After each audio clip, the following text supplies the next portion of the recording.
All right, good afternoon. Welcome to Staples High School. DJ Sixsmith here, Inklings Video. I have the opportunity today to talk to Ms. Fernandez. How are you today? Good. All right, so let's talk to you about your book, Carjacked. So, how are students owned by their cars? Unfortunately, students, like the adults that help them to own their cars or to use their cars, are carjacked in a variety of ways. One, we spend too much time in our cars. Two, we spend too much money on our cars. Right. And three, they're impacting our health in pretty dramatic ways. So talk a little bit more about your book and really how are you motivated to really start getting into this and writing the book? A couple of personal experiences. My sister and I wrote the book together. She's an anthropologist, and before I became a teacher, I was an investment banker and a marketer. And so we thought we could bring our respective experiences to bear to tackle a problem that really didn't come to our attention until we lost our cousin Christy in a car crash. And then shortly after Christy's death, I lost my former boss and mentor from investment banking, who was a great friend of mine, in a crash not long after that. And it was those two losses that really got us started thinking about the book. So, Ms. Fernandez, I ask you, are you carjacked, and is there any way to avoid this national obsession that has just taken over our country? Unfortunately, I think I am. Less so than I was when I started the research. Okay. Few of us are immune from auto marketing. So just out the window here is parked my Prius that I bought before I needed a new car. I had a perfectly good Honda Civic. Okay. I consider myself carjacked because I was convinced to buy a new car when I didn't need one, a fairly expensive new car when I didn't need one. I'm also carjacked to the extent that I drive to work and I don't carpool every day. I feel that given how much time I spend in my car and how much money I spend in my car, I'm still not free of the car culture that swamps America. Next time I move, I will move to a community where I have more walkability. Right now I live in a Norwalk neighborhood that means I have to drive to do most of my errands, and I have to drive to work. And so like most people, I'm a little bit trapped by some of the choices that I've made and the built environment that we live in. Well, just to follow up on that question, talking a little bit about the public transportation here in town. There's bus services, there's shuttles, not really a lot of use out of that. How do you think people in Westport can really start to get more use out of that and become less carjacked? Westport is in a unique situation in that financially we have the resources to have a very robust public transit system. And we do have, in fact, probably more transit available to us than users of that transit. So we're in a unique situation in a lot of American towns and cities. There's less transit than there is demand for it. But until people at all socioeconomic levels start using more public transit, the government is not going to be willing to put more money into it. Most of us, because we've spent so much money on our cars, are happy to see the government spend more money on roads and infrastructure for our cars. But I think we would all benefit from trying public transit, particularly if we haven't in a while. Particularly some of us who are older have memories of public transit that are not very positive, and we're not necessarily aware of what's available to us. All right, so let's talk a little bit about the process for your book. What was it like balancing your teaching here at Staples and then writing the book? Because really it was quite an extensive process for you doing that. Yeah. Well, one of the reasons I left investment banking and went into teaching was so that I would have my summers to write. And surprisingly, I actually did it. I'm not sure I thought I really would do it. So I used my summers, I used my vacations.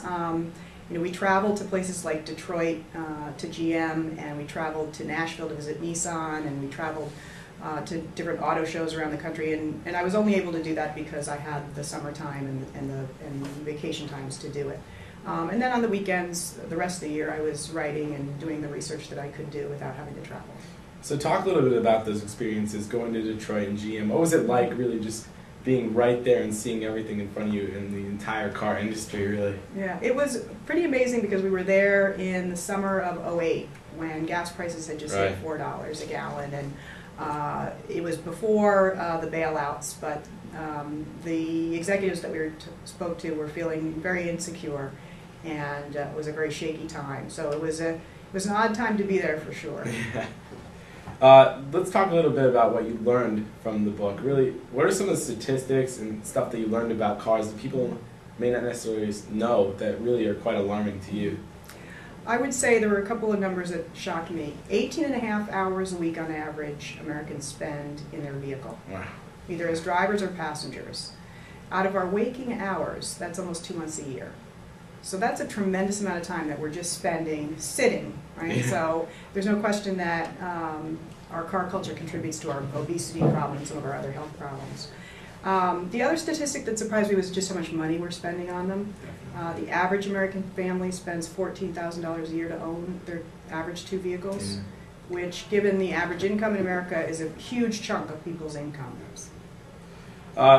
One of the main problems we have here at Staples would certainly be the North Avenue traffic. Every morning it just seems that the clumps of traffic and causing students to come to school late. So really, is there any way to avoid doing that? I know you talked a little bit about the public transportation, but it just seems like it's always been a problem for people here, and really they're just trying to look for a way to fix it. So what do you have to say about that? Well, I think it reflects the larger cultural issue, which is that we think that our cars make us free, and that we demand the freedom to be able to drive our cars wherever we want to go.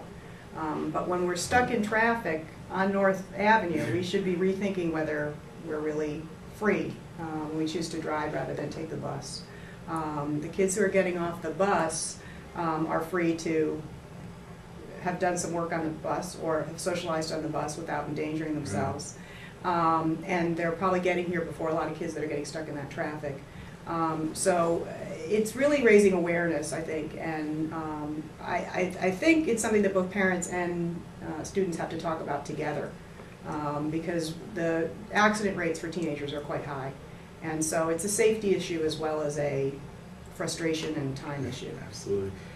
In terms of what Carjacked has done for you, what are some things in your daily life that you've changed since writing the book and publishing?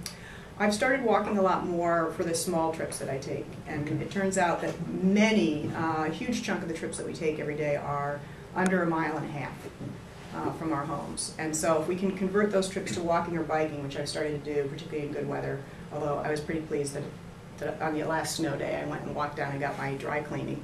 Wow. You know, you think you can't, well, I can't, have to lug this thing back, right? So I need my car. But once you start to do it, do those errands by foot, you realize that it's actually quite pleasant. It can be faster if there's traffic. And so I've been replacing a lot of those smaller trips, trying to get those out of the car. And since I hate exercising, it's actually forced exercise for me that's quite healthy. All right, we'll get you out of here on this final note. Okay. I know you talked about here in Westport that we have the economic funds to have a transportation system, but do you believe that your geography, where you live, is the primary factor in determining whether or not a town or a city is carjacked? It's a big factor. It is a big factor. The way land use is zoned, the way land is zoned, it makes a big difference. So again, I think people are starting to think very carefully next time they take a new job or next time they buy a new house about how close those two things are to each other. Because long commutes make people not just unhealthy and impoverishes them, but also makes them unhappy. All right, well, Ms. Fernandez, thank you so much for joining us. We appreciate it, and Thank you. Best of luck to you. Thanks a lot. And we'll see you next time on Inklings Video.